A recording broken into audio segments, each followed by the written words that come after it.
Assalamualaikum warahmatullahi wabarakatuh. Well, hello, how are you guys? Gimana kabarnya kalian?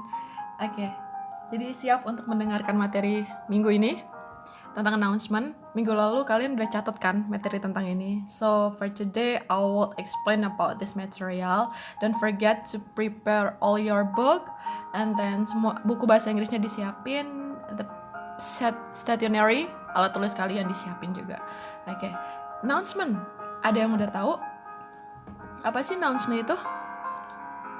Announcement itu artinya pengumuman. Oke, jangan lupa ditulis. Announcement itu artinya pengumuman. Ini ada short definition about announcement.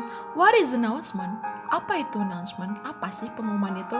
There is 3 point that you have to know about announcement. Ada 3 poin yang harus kalian tahu tentang announcement.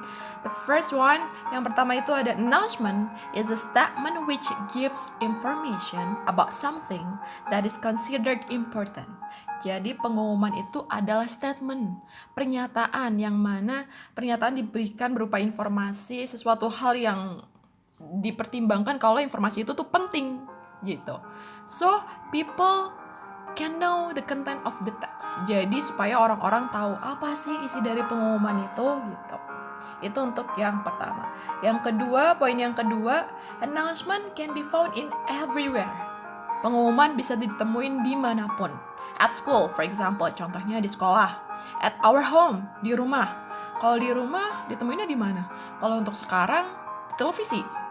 Kita bisa nemuin pengumuman bahkan di televisi. Dan radio, mungkin kalau kamu lagi dengerin radio, atau mungkin di rumah kamu lagi baca artikel, itu bahkan ada bentuk iklan atau pengumuman kan, itu sama aja. And the most common form of announcement is public service announcement. Biasanya yang paling umum itu pengumuman ditemuin di area pelayanan publik. Kalau misalnya contohnya kayak di mana ya? Kalau di sini tuh kayak di bank. Misalnya kamu pergi ke bank, tempat pelayanan publik, itu biasa ada pengumuman. Terus mana lagi? Jasa pelayanan kesehatan misalnya di rumah sakit, di puskesmas gitu. Apalagi kayak misalnya tempat pembayaran pajak, kantor pajak, itu bisa juga. Terus yang ketiga, announcement has 2 forms, which are spoken forms and written form. Announcement, pengumuman itu ada 2 bentuk. Yang pertama itu spoken form, and then the second one written form. Tadi contohnya, yang kayak gimana sih pengumuman bentuknya spoken atau berbicara? Di televisi. Nah, yang kamu tonton, kan sekarang lagi COVID nih, pandemi masih bener-bener belum masih melanda Indonesia lah, bahkan dunia. Itu bahkan kalau kamu ngelihat berita di televisi, isinya informasi tentang virus ini kan. Misalnya tiap hari itu selalu ada update berapa aja jumlah yang terkena virus gitu kan. Terdeteksi itu ada berapa yang sembuh, berapa yang meninggal. Itu kan di berita itu mereka memberikan informasi atau pengumuman bentuknya itu spoken, berbicara. Dan yang bentuk kedua itu ada written form, bentuknya tulis. Kalau misalnya kamu nemu informasi bentuk tulis tuh kalau di sekolah ditempel di mading biasanya, atau kalau kamu ke bank terus informasi tentang pelayanan bank atau ada nasabah baru di bank, itu kan biasanya ada di kantornya tuh ditempelin kertas gitu. Itu bisa juga. Itu berarti kalau bentuknya kayak gitu kamu baca, berarti bentuknya kertas, itu namanya written form. Oke, poster kertas atau apapun itu bentuknya written form pengumumannya. Next, selanjutnya ini ada kinds of announcement. Apa aja sih macam-macam pengumuman? Kalian bisa, you can read it by yourself, bisa dibaca sendiri. Ada pengumuman orang hilang, missing people. Biasanya kalau saya pernah nemu pengumuman orang hilang nih di jalan-jalan, saya pernah lihat kayak misalnya ditempel gitu poster, ditempel di jalan atau di tembok, di tiang listrik, saya pernah lihat tuh. Atau enggak di koran biasanya, tapi udah jarang ya sekarang di koran karena udah bentuknya era digital, jadi apa-apa bentuknya tuh link gitu, bentuknya tuh udah via internet semua. Di internet kamu bisa nemuin pengumumannya. Lalu yang kedua ada berita duka, deep condolence. Itu sama tadi contohnya kayak gimana, itu kayak misalnya tadi korban COVID atau yang meninggal karena COVID ada berapa, itu bisa kamu temuin berita di televisi. Terus berita pernikahan, ada berita ada ulang tahun, peresmian dan kelahiran, itu juga bisa bentuk pengumuman pemenang lomba misalnya. Kamu bisa temuin di mana aja sih, di sekolah misalnya yang ada kegiatan acara-acara tertentu. Terus ada lowongan pekerjaan, job vacancies, biasanya pengumuman kayak gini dulu tuh ada di koran-koran atau iklan baris begitu bentuknya pekerjaan. Tapi karena sekarang udah era digital, apa-apa via internet, you can find any information on internet on your phone. Kamu bisa temuin informasi apa aja di handphone kamu. Bahkan sekarang ada aplikasi khusus untuk cari pekerjaan gitu, ada aplikasinya gitu. Terus ada iklan, advertisement. Kayak kalau iklan tadi nggak cuma di televisi ya, biasanya kalau di majalah juga kan ada iklan ya. Di televisi udah pasti ada iklan juga, iklan pengumuman. Terus bahkan kalau misalnya, kalau saya misalnya lagi belajar listening dari YouTube bahasa Inggris, kan suka ada tuh iklannya. Kalau kita lagi nonton YouTube suka ada iklan terus kita lewati, itu sama. Terus ada laporan kegiatan acara, itu juga sama. Terus pemberitahuan atau himbauan dari pemerintah dan lain-lain. Itu adalah macam-macam dari pengumuman. Next, ini ada tujuannya. What is the purpose of announcement? Apa sih tujuan dari pengumuman? The purpose of announcement contains the event will be held or information will be spread. Tujuan dari pengumuman berisi acara yang biasanya atau informasi tentang acara yang akan diselenggarakan. Itu baru disebarin tuh pengumumannya. Which are about an event. Tadi contohnya udah dibahas di slide sebelumnya ya. Ada acara, job vacancies. Job vacancies tadi lowongan pekerjaan, new enrollment. New enrollment tuh apa ya? Kayak pemberian piagam. Enrollment tuh piagam. Jadi kayak penghargaan pemberian piagam. Terus new admission, a new admission and so on. New admission itu kayak kamu misalnya pas mau daftar sekolah di SMK, itu kan ada pengumuman buat calon siswa baru kan. Bisa via apa aja ya kan? Bisa di-share atau dibagikan via link mungkin dari WhatsApp. Terus kamu bisa datang ke sekolah, terus pengumumannya mungkin ada di papan atau di kamu temuin gitu kan, di spanduk or anything you can find it. Di mana aja yang bisa kamu temuin. Itu tadi the purpose of announcement. Selanjutnya ada generic structure of announcement. Struktur atau ya bagian-bagian dari announcement. Yang pertama itu ada title, judulnya. Oke. Di sini ada short definition I type it in Indonesia.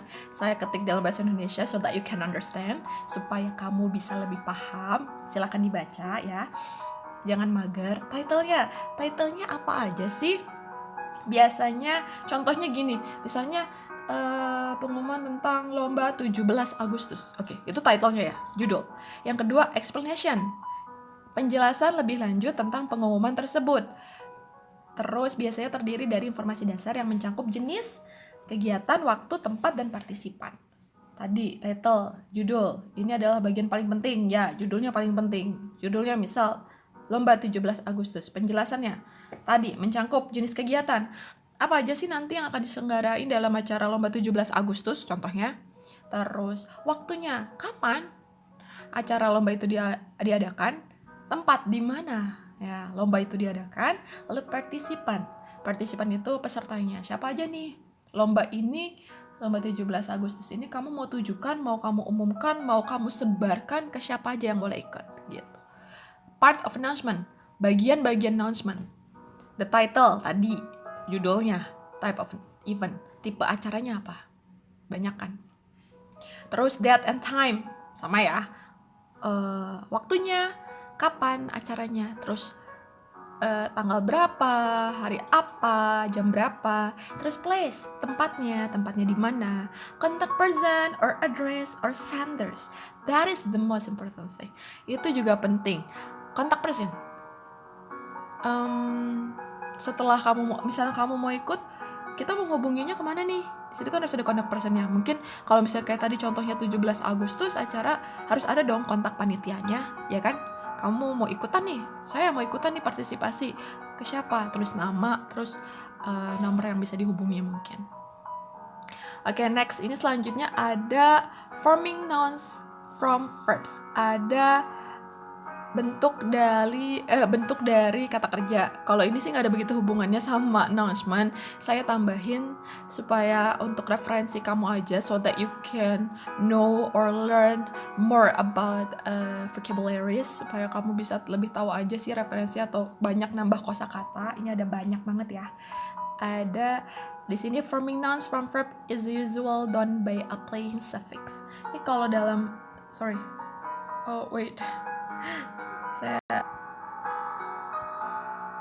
kalau dalam bahasa Inggris tadi ini di sini di sini ada biasanya bentuk kata kerjanya bentuknya suffix itu akhiran. Nggak cuma bahasa Indonesia aja, bahasa Inggris juga ada akhirannya. Awalan, akhiran juga ada. Di sini ada al, strip al, itu udah banyak ya. Contohnya kata kerjanya ada arrive jadi arrival gitu, approve jadi approval, arrive itu sampai, terus approve itu menyetujui, arrive itu sampai, approve itu menyetujui. Terus ada kata ends atau ends or ends dibacanya. Itu kata kerjanya ada kata attend jadi attendance, accept jadi acceptance. Attend itu kalau kamu nyari di kamus artinya menghadiri. Terus accept itu menerima. Lalu selanjutnya ada kata Asian. Oke, kalau saya nggak salah baca itu dibacanya. Ada kata educate jadi education. Apa educate? Artinya pendidikan.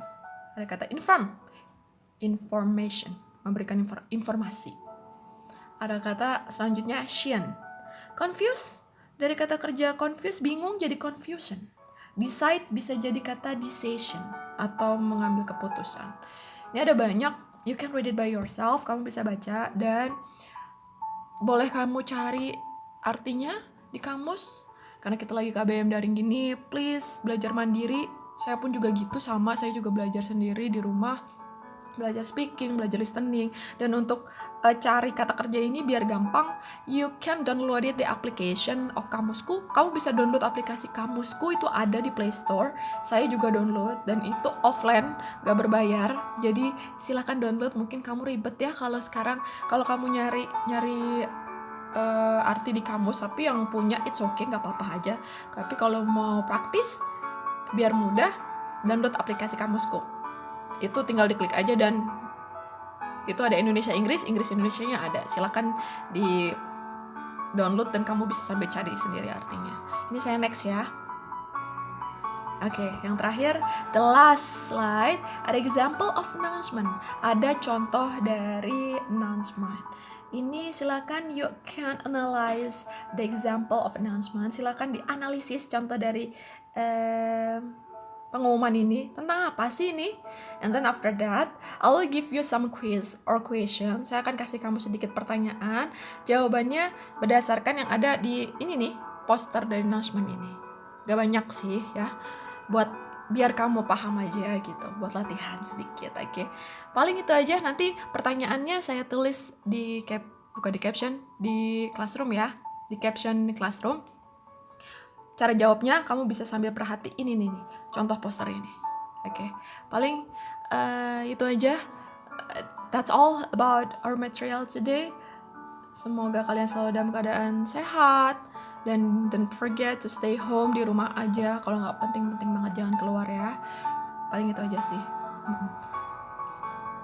Thank you. Assalamualaikum warahmatullahi wabarakatuh.